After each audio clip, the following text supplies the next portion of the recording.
సింహాచల దేవస్థానంలో వరాహ లక్ష్మీ నరసింహస్వామి యొక్క చందనోత్సవ కార్యక్రమం వేకోజామున 2 గంటల నుంచి ప్రారంభమైంది.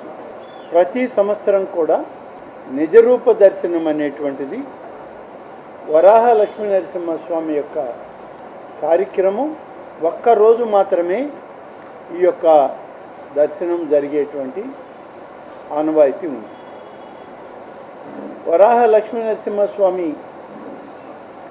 ఆలయంలో జరిగేటువంటి ఈ మహోన్నతమైన కార్యక్రమం 363 రోజుల పాటు చందనాలంకారంతోనే స్వామివారి దర్శనం ఉంటుంది. ఈరోజు మాత్రమే ఆ చందనాన్నంతా కూడా విరూపణ చేసి స్వామివారి యొక్క నిజరూప దర్శనం ఆలయ నియమ నిబంధనల మేరకు ఆగమ శాస్త్రం ప్రకారం వివిధ రకాలైనటువంటి అభిషేకాలను పూర్తి చేసి స్వామివారి దర్శనానికి అనువంశిక ధర్మకర్తలైనటువంటి పూసపాటి గజపతి రాజుల్ని ముందుగా ఆ ఆలయంలోకి దర్శనార్థం పిలవడం జరుగుతుంది. అక్కడ ఉన్నటువంటి స్థానాచార్యులు, ప్రధానాచార్యులు వారి పిలుపు మేరకు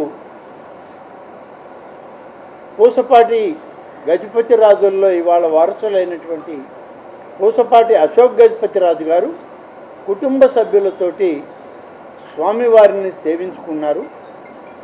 తరువాత రాష్ట్ర ప్రభుత్వం తరఫున ముఖ్యమంత్రి గారు కానీ నేను కానీ సమయానికి అక్కడ పోలేని పరిస్థితుల్లో రాష్ట్ర ప్రభుత్వం నుంచి రెవెన్యూ శాఖ మంత్రి గారైనటువంటి గౌరవనీయులు అనగాని సత్యప్రసాద్ గారిని ప్రభుత్వం తరఫున వారికి నియమించడం జరిగింది.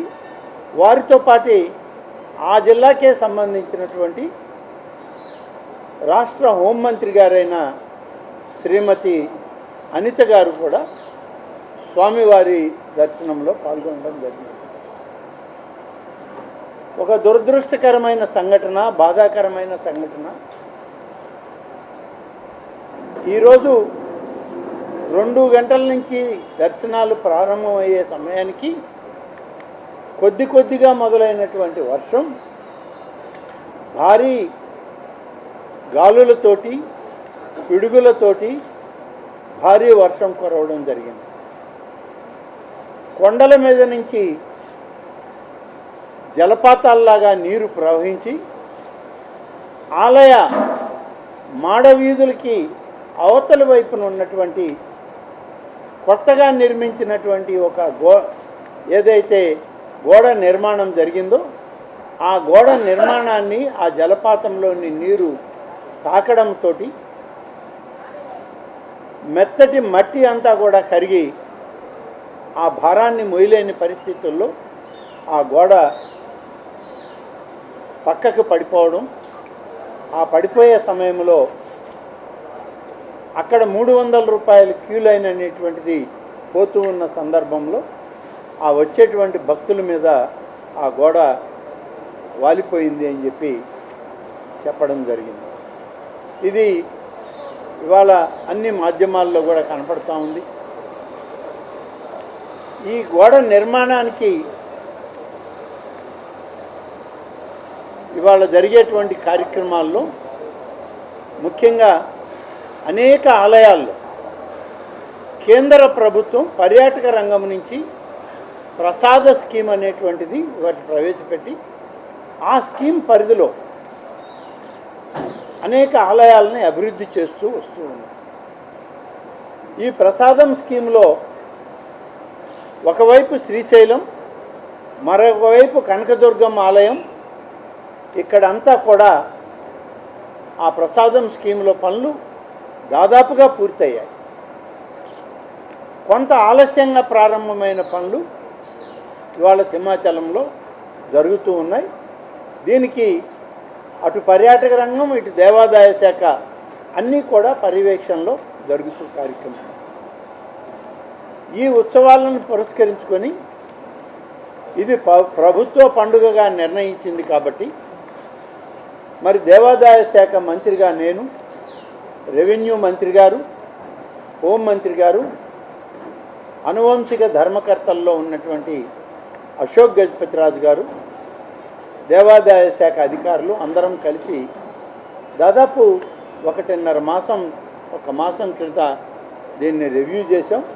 ఈ ఉత్సవాలని ఘనంగా చేయాలని చెప్పి రాష్ట్ర ప్రభుత్వ ఆలోచన, గౌరవ ముఖ్యమంత్రి గారు సూచనలు ఉన్నాయని చెప్పి చెప్పడం జరిగింది.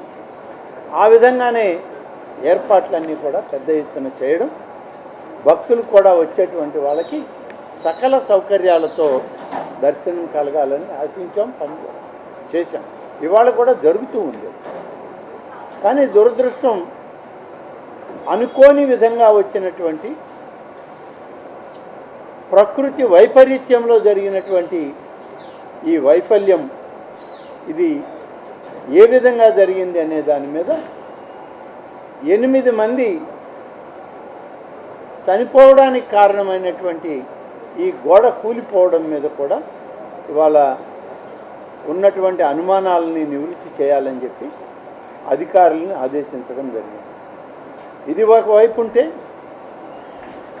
దర్శనాలు ప్రారంభమై దర్శనాలు జరుగుతూనే ఉన్నాయి. ఈ మన విపత్తు వల్ల ఒక లైను, క్యూ లైన్ మాత్రం పూర్తిగా ఆపేసి మిగిలినటువంటి క్యూ లైన్లన్నీ కూడా సజావుగా ఆలయంలోకి, దర్శనాలకి పంపించడం జరుగుతుంది. వేకువజామున 3 గంటల నుంచి ప్రారంభమైనటువంటి ఈ దర్శనాలన్నీ కూడా దాదాపు ఇప్పటికీ 34,346 మంది 9:45 గంటల వరకు కూడా ఈ హెడ్ కౌంట్ తీసుకున్న ఆ కౌంట్లో ఇన్ని వేల మంది దర్శనం చేయడం జరిగింది. అందరూ కూడా దర్శనాలు బాగా చేసుకున్నాం. అన్ని ఏర్పాట్లు బాగున్నాయి. ప్రభుత్వ శాఖల అధికారులందరూ సమన్వయంతో పనిచేస్తున్నారు.